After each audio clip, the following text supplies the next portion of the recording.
Welcome back to all class 11th students. We are in chapter work, energy and power. तो हम लोगों ने काफ़ी कुछ डिस्कशन कर लिया था इसमें, और अभी जो डिस्कशन करना है हमको वो हमारा फोकस है दो चीज़ों पे। एक तो कंजर्वेटिव फोर्सेस क्या है, ठीक है, और दूसरे नॉन कंजर्वेटिव फोर्सेस क्या हैं। तो दो चीज़ों पे हमको अभी बात करनी है, एक तो कंजर्वेटिव फोर्स क्या है और दूसरे नॉन कंजर्वेटिव फोर्स क्या है। तो conservative and non conservative forces के बारे में पूरा डिस्कशन अभी हम लोग स्टार्ट करते हैं। तो जनरली क्या है, कंजर्वेटिव फोर्सेस क्या है, ऐसे फोर्सेस जिनके द्वारा या जिनके अगेंस्ट अगर वर्क डन किया जाए तो वो जो वर्क डन है केवल इनिशियल और फाइनल पोजीशन पे डिपेंड करे, किस तरह का पाथ है उस पर डिपेंड ना करे, इस तरह के जो भी फोर्सेस हैं वो कंजर्वेटिव फोर्सेस कहलाते हैं। यानी कि ऐसे फोर्स जिससे हम लोग वर्क डन करें, और वो वर्क डन जब हम लोग करते हैं तो वो वर्क डन करने के दौरान उसके पाथ पे डिपेंड नहीं करता है, जबकि इनिशियल एंड फाइनल पोजीशन पे डिपेंड करता है। तो ऐसे जो फोर्सेस हैं उसको कंजर्वेटिव फोर्सेस कहा जाता है। तो क्या आप इसको कर सकते हैं, वर्क डन बाय और against the force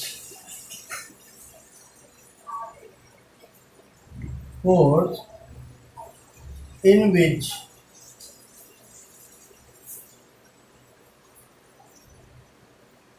it doesn't depends upon the path, depends only on initial and final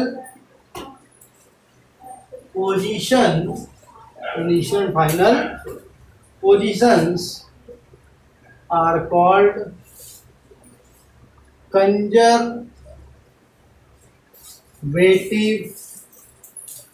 forces. तो यानी कि ऐसे फोर्सेस जिससे वर्क डन किया जाए और वो जो वर्क डन है वो इनिशियल और फाइनल पोजीशन पर केवल डिपेंड करे, तो ऐसे सभी फोर्सेस को कहा जाता है कंजर्वेटिव फोर्सेस। तो इसके जो एग्जाम्पल है वो एग्जाम्पल कौन कौन से हैं आपके पास। तो एग्जाम्पल होता है ग्रेविटेशनल फोर्स। तो ग्रेविटेशनल फोर्स आप ले सकते हैं, ग्रेविटेशनल फोर्स ले सकते हैं, इलेक्ट्रोमैग्नेटिक फोर्स भी ले सकते हैं, इलेक्ट्रोमैग्नेटिक फोर्स एक्सेट्रा। ये सभी क्या है, इनसे जो भी वर्क डन होता है तो वो इनिशियल एंड फाइनल पोजीशन पे डिपेंड करता है। इस बात पे कतई नहीं डिपेंड करता है कि पाथ किस तरीके का लिया जा रहा है। तो बहुत इंपॉर्टेंट बात अभी हमने आपको बताई है, ये आपको ध्यान रखने की ज़रूरत है इसको, ठीक है। अब इसका एग्जाम्पल लेके हम लोगों ने ग्रेविटेशनल फोर्स लिया है, तो इसके एक एग्जाम्पल से इसको समझ लें। जैसे एग्जाम्पल के लिए कि कोई ऑब्जेक्ट है, ठीक, इसको h हाइट तक ले जाना है, ये पोजीशन P मान ली और ये पोजीशन हमने Q मान ली। यानी एक ऑब्जेक्ट है जिसका वेट मास मान लेते हैं हम, तो आपको मालूम है वेट mg हो जाएगा, यानी कि ग्रेविटी फोर्स लगेगा mg लगेगा। और अगर आपको उसको P से कहाँ ले जाना है, Q ले जाना, तो कह रहा है कितना वर्क डन करना पड़ेगा। तो वर्क डन इक्वल टू आपको मालूम है कितना होता है, फोर्स इनटू डिस्प्लेसमेंट। तो फोर्स कितना आ गया यहाँ पर, mg हो गया, और डिस्प्लेसमेंट कितना करना पड़ेगा, h। मास अगर m है, g ग्रेविटी है, तो ग्रेविटी के अगेंस्ट जो है वर्क यहाँ पर हो रहा है, यानी कि ग्रेविटेशनल फोर्स इनटू h। तो W बराबर कितना आ गया, mgh। यानी कि अब हम जो है इसके कई अलग अलग रूप हम लोग ले लेते हैं, और अलग अलग रूप लेने के बाद ये देखते हैं कि हर जगह वर्क डन mgh है कि नहीं है। अगर नहीं है तो फिर क्या आ रहा है उसको भी हम लोग को समझना है। एक दूसरा एग्जाम्पल लेते हैं। दूसरा एग्जाम्पल हमने लिया और इस एग्जाम्पल में हमने एक इंक्लाइंड प्लेन ले लिया, ठीक। तो इंक्लाइंड प्लेन में हमारे पास ये P पॉइंट हो गया, ये Q पॉइंट हो गया, इसको आप R चाहे मान लेते हैं।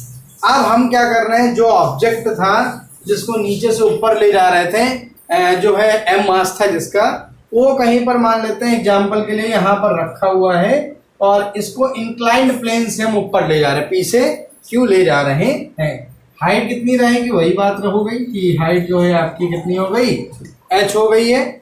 अब यहाँ पर अगर मान लेते हैं इंक्लाइनेशन अगर थीटा डिग्री पे है तो आपको मालूम है कंपोनेंट हो जाएंगे mg, इसका वेट हो जाएगा और ये जो नॉर्मल रिएक्शन होती है वो r हो जाएगी। आपको ये भी मालूम है कि इस mg के कंपोनेंट भी हो जाएंगे, तो ये वाला जो कंपोनेंट है वो mg cos थीटा आएगा और ये वाला जो कंपोनेंट है वो mg sin थीटा आएगा। हॉरिजॉन्टल से जो कंपोनेंट बनता है mg cos थीटा, वर्टिकली जो कंपोनेंट होता है वो mg sin थीटा हो गया। यहाँ पर आपको बात समझ में आ गई। अब हमको क्या करना है, फोर्स कहाँ लगा रहे हैं, ये लग रहा है, तो फोर्स F बराबर mg लगा के आप कहाँ ले जा रहे हैं, P से Q ले जा रहे हैं। अब यहाँ पर अगर देखेंगे वर्क डन की बात करेंगे तो कितना हो गया, फोर्स, ठीक है, इनटू डिस्प्लेसमेंट।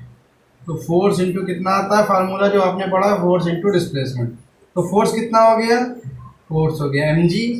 अब डिस्प्लेसमेंट कितना है, तो डिस्प्लेसमेंट ये नहीं लेना है, डिस्प्लेसमेंट P और Q का लेना है। और जब P और Q का लेंगे तो कैसे लेंगे, यहाँ देख लें, in right angle triangle PQR अगर आप ले लें तो यहाँ पर अगर साइन थीटा ले लें तो परपेंडिकुलर अपॉन हाइपोटेन्यूज, परपेंडिकुलर हो गया QR अपॉन हाइपोटेन्यूज PQ।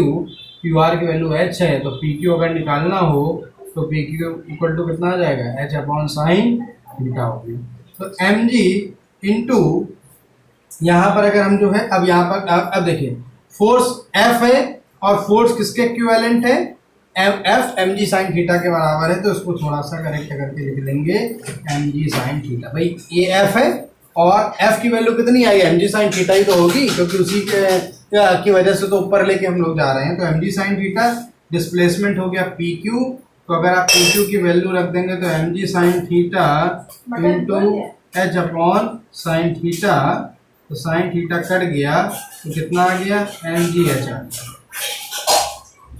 तो जो W है यानी कि वे जो यहाँ पर वर्कडन है वो हमारे पास कितना आ गया निकल के, mgh आ गया। यानी दो कंडीशन ली, यानी एक हमने ली वर्टिकली हम P से Q ले जा रहे थे, h हाइट पे ले जा रहे थे, तो हमें वर्कडन करना पड़ा mgh, और इसके बाद हमने इंक्लाइंड से ले जाने की कोशिश करी तो इंक्लाइंड पे जो फोर्स है वो mg sin थीटा हो जाएगा, और हम उसी इंक्लाइनेशन की अगर जो है डिस्प्लेसमेंट निकालते हैं तो h अपॉन साइन थीटा आता है, वापस से वर्क डन mgh आ गया। एक और कंडीशन है कि मान लेते हैं कि सीढ़ियों के द्वारा इसको ऊपर लेके जाना है, तो जैसे ये है, मान लिया सपोज यहाँ पर है ये P हो गया, ये Q हो गया, ठीक है, और ये R मान लो, तो ये हाइट होगी h लेके जाना है। अब आपको मालूम है वेट जो है mg, और एक जो है जो एक स्टेयर की हाइट है वो कितनी h डैश है। मान लेते हैं टोटल अगर n जो है n स्टेयर्स होंगे तो टोटल हाइट कितनी हो जाएगी, h इक्वल टू हो जाएगी nh डैश। मान लेते हैं एक स्टेयर की हाइट h डैश है, ऐसे number of stairs small n है, तो स्मॉल n को मल्टीप्लाई h डैश से करा देंगे तो क्या स्मॉल h के बराबर ये आ जाएगा। अब यहाँ पर अगर हम वर्कडन की बात करेंगे तो फोर्स इंटू वही पुरानी बात, फोर्स इंटू कितना हो गया, डिस्प्लेसमेंट हो गया, फोर्स। अब फोर्स को अगर हम लोग देखेंगे यहाँ पर तो कितना आ गया, mg हो गया, क्योंकि वेट mg उठा के ऊपर ले जा रहे हैं, वही ग्रेविटी के अगेंस्ट फोर्स है। और डिस्प्लेसमेंट कितना हो जाएगा, यहाँ पर nh डैश आ जाएगा, क्योंकि नंबर ऑफ हमने जो बताया स्टेयर्स कितनी है, जो n है एक स्टेयर्स की जो लेंथ है वो h डैश है, यानी कि आप इसको mgh भी लिख सकते हैं। क्यों, अभी मैंने जैसे कि बताया आपको कि जो h की वैल्यू है वो nh डैश के बराबर। तो तीनों कंडीशन में आपने देखा जो वर्कडन निकल के आता है वो वर्कडन आपका कितना निकल के आ रहा है, mgh निकल के आ रहा है। एक एग्जांपल लिया है हमने यहाँ पर कि जो भी ग्रेविटेशनल फोर्स होता है वो gravitational force completely conservative force है, क्योंकि ये फोर्स पाथ पे डिपेंड नहीं करता, ये जो फोर्स है वो इनिशियल एंड फाइनल पोजीशन पे डिपेंड करता है। तो अब हम लोग जो है पढ़ेंगे आगे, वो हो जाएगा नॉन कंजर्वेटिव फोर्स। पॉज करके नोट कर लीजिए। सो डियर स्टूडेंट्स, ये है अब नॉन कंजर्वेटिव फोर्स की बारी। Why is the non conservative forces? बिल्कुल जस्ट अपोजिट हो जाएगा कंजर्वेटिव फोर्स के। यानी कि अगर हम ये मान के चले कि जब कहीं किसी फोर्स के कारण कोई वर्कडन हो रहा है और वो वर्कडन जो हो रहा है वो पाथ पे डिपेंड कर रहा है, यानी कि इनिशियल फाइनल पोजीशन के अलावा पाथ पे डिपेंड कर रहा है, ऐसी कंडीशन में जो हमारा जो फोर्स जो होता है वो नॉन कंजर्वेटिव फोर्स होता है। ठीक, तो अगर इसको करना हो तो कैसे करेंगे? If work done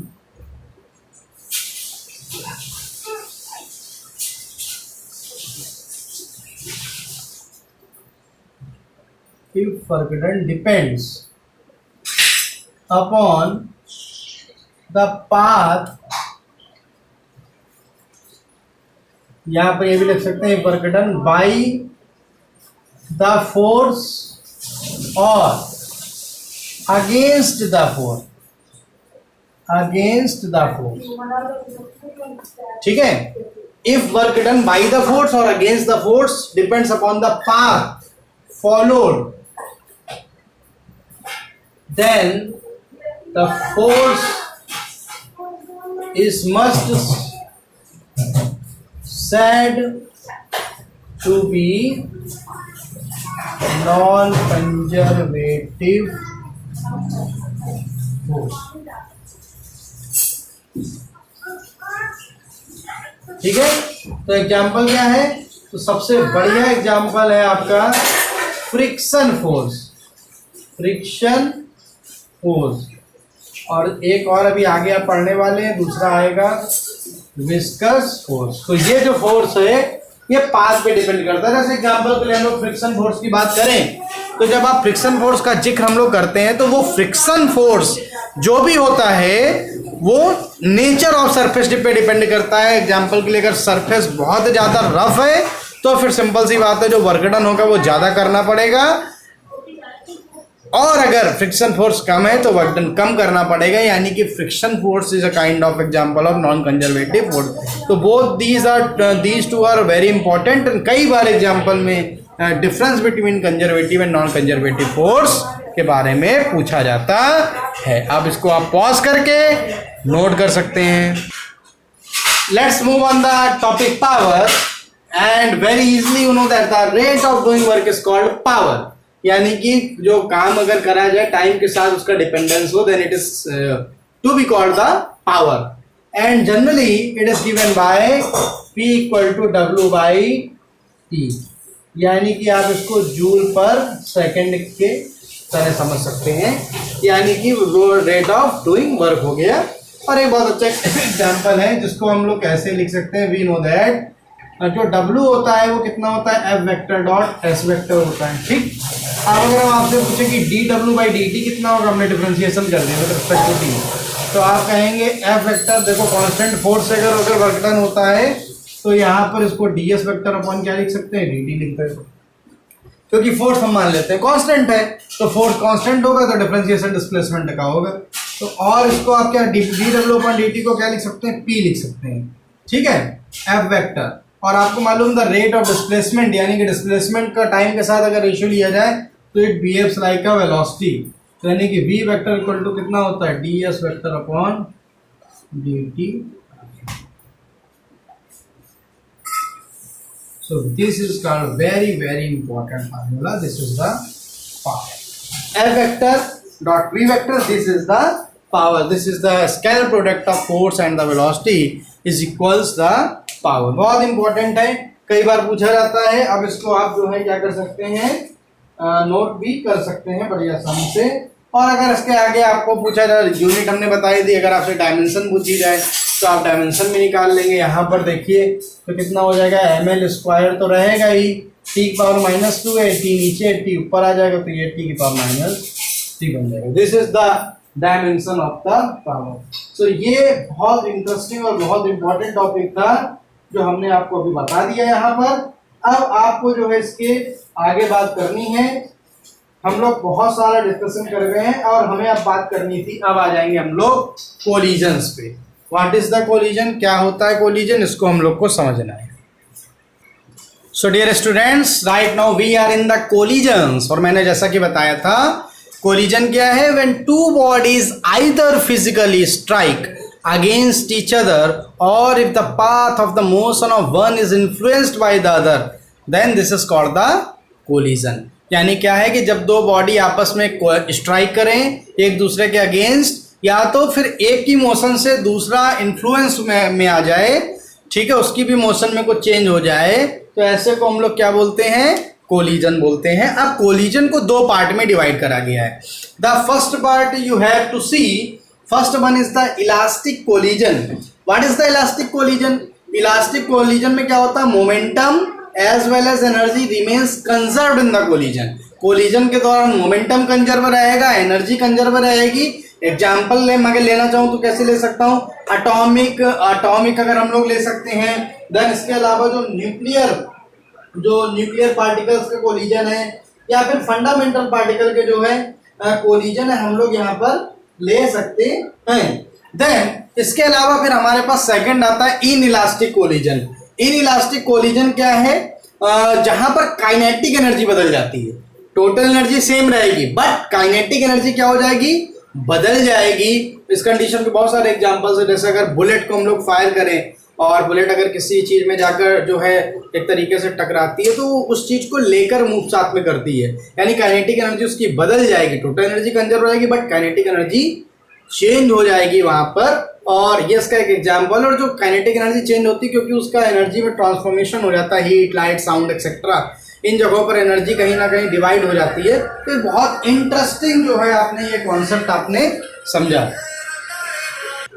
So students, now we are in the topic elastic collision in one dimension। अभी क्या करते हैं कि let us consider we have two object, one having mass m1 और its speed is u1 and other is m2 having speed u2। ठीक है, अब ये क्या है, बिफोर कोलिजन की कंडीशन है, यानी कि अभी दोनों जो है टकराए नहीं है। अभी दोनों लोग जो है क्या कर रहे हैं, कोलिजन के पहले की तस्वीर है। एक दूसरी तस्वीर हम एक लाइन खींच के अलग कर लेते हैं। इसमें जो है m1 है, ये m2 है, और ये ड्यूरिंग कोलिजन एक तस्वीर आपके सामने, ड्यूरिंग कोलिजन। और देन एक तीसरी तस्वीर है, जब ये टकरा गए होंगे तो वेलोसिटी इनकी बदल जाएगी। मान लेते हैं कि m1 वाले की जो वेलोसिटी है वो v1 हो गई और m2 वाले की जो वेलोसिटी है वो कितनी आ गई, v2 हो गई। तो अब आपको ये तीनों डायग्राम अलग बिल्कुल साफ दिख रहे होंगे। तो ये जो तस्वीर आप तीसरी देख रहे हैं ये कैसी है, आफ्टर कोलिजन आपके पास यहाँ पर आ गया। तो अभी हम लोगों ने जस्ट जो हेडिंग यूज करी है वो क्या है, इलास्टिक कोलिजन है। इन वन डायमेंशन हम लोग यहाँ पर बात कर रहे हैं। ठीक है, अब हम लोग क्या बात करते हैं, according to the law of conservation of momentum. अगर हम लोग बात करते हैं law of conservation of momentum की अगर बात करें तो देखो, बिफोर कोलिजन यानी इसका मतलब क्या होता है, बिफोर कोलिजन और इक्वल टू आफ्टर कोलिजन। ये बिफोर कोलिजन हो गया और equal to after collision. Before collision momentum कितना होगा, m1u1 प्लस m2u2, टोटल कितना हो जाएगा, इसका प्लस इसका। और आफ्टर कोलिजन कितना हो जाएगा, m1v1 प्लस m2v2। तो बहुत क्लियर कहा, आपको बात समझ में आ गई होगी। यानी कि before collision m1u1 plus m2u2 और आफ्टर कोलिजन m1v1 प्लस। तो ये हमारे पास दोनों जो इक्वेशन एक तरीके से यहाँ पर आपके सामने बनकर आ गई है। अब हम चाहते हैं m1 की दुनिया एक तरफ कर ले, तो हम इधर m1v1 को उठा के इधर ले आते हैं और इसके अलावा जो है m2 जो ये m2u2 को उठा के इधर ले आते हैं। तो अगर आप ध्यान से देंगे तो M1 कॉमन आ जाएगा M1 और U1 माइनस V1, और यहाँ पर M2 कॉमन आ जाएगा और यहाँ पर हो जाएगा V2 minus U2. This is the equation number 1. So it's a very very very important equation जिसमें M1 ब्रैकेट में आ गया U1 माइनस V1 और इक्वल टू M2 ब्रैकेट में आ गया V2 minus U2. This is the equation number 1. तो ये आप यहाँ पर जो है पॉज करके नोट कर लीजिए. सो इलास्टिक कोलिजन में जो वन डायमेंशन में M1 U1 minus V1 equal to M2 V2 minus U2 हम लोगों ने कर लिया. We also know that in elastic collision total energy remains constant. यानी कि अगर हम लोग एनर्जी की बात करते हैं, यानी कि काइनेटिक एनर्जी की बात होगी जनरली, क्योंकि दोनों मोशन में है, तो दोनों की जो है काइनेटिक एनर्जी होगी बिफोर कोलिजन वो बराबर हो जाएगी आफ्टर कोलिजन के. तो यहाँ पर अगर हम लोग बिफोर कोलिजन यहाँ पर बात करें, kinetic energy will remain conserved because it is kinetic energy will remain conserved because it is elastic collision.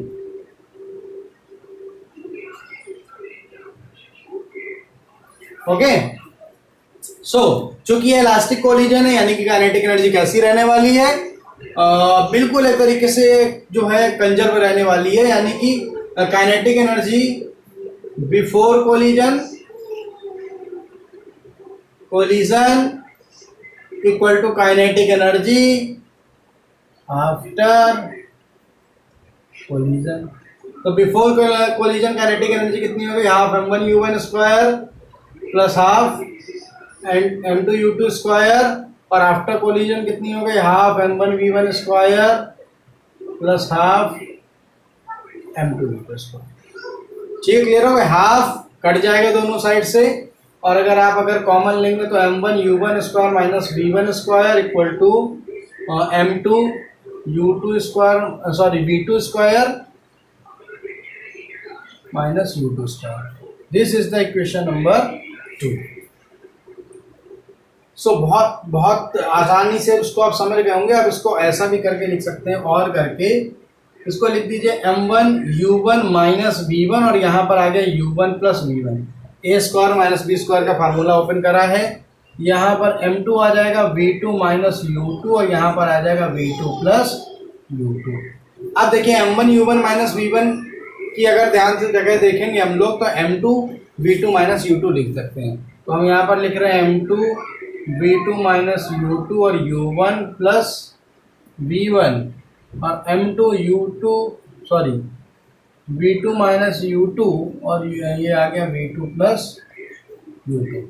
Okay, सो अब यहाँ पर हमने क्या करा? V2 माइनस U2 कट गया, M2 कट गया एक तरीके से. ठीक, यहाँ पर, और अब यहाँ पर देखें तो U1 plus V1 equal to V2 plus कितना आ गया? U2. और इसको अगर हम लोग कर लेते हैं तो इसका हम कर सकते हैं U1 minus U2 equal to V2 minus V1. यानी एक बात समझ में आती है कि जब इलास्टिक कोलिजन वन डायमेंशन में होगा तो जो पहले की वेलोसिटी थी आफ्टर कोलिजन वो दूसरे की हो जाएगी, और जो दूसरे की वेलोसिटी थी आफ्टर कोलिजन वो किसकी हो जाएगी? पहली हो जाएगी. This is the very important formula. तो अब आप इसको जो है नोट कर सकते हैं. सो इससे एक बात समझ में आती है कि U1 माइनस U2 का मतलब हो गया relative velocity before collision is equal to the relative velocity after collision, है ना? तो बहुत इंटरेस्टिंग है ये. अब इसके बाद में exactly U1 U2 V1 V2 की वैल्यू भी निकालेंगे, लेकिन मुझे लगता है आज की क्लास में इतना ही रखना चाहिए. तो नेक्स्ट क्लास में जब हम लोग मिलेंगे तो इसमें हम लोग U1 जो यहाँ पर खासकर V1 V2 की वैल्यू निकाल सकते हैं. फिर देखेंगे इलास्टिक कोलिजन 2 डायमेंशन में कैसा होता है. देन फिर एक इलास्टिक कोलिजन को हम लोग कवर करेंगे, और इतना कवर करने के बाद फिर ये मान के चलिए कि हम लोग एंटर करेंगे द नेक्स्ट चैप्टर में. ठीक है, तो तब तक के लिए नमस्कार. इसको आप विधिवत एक नोट्स बना लीजिए.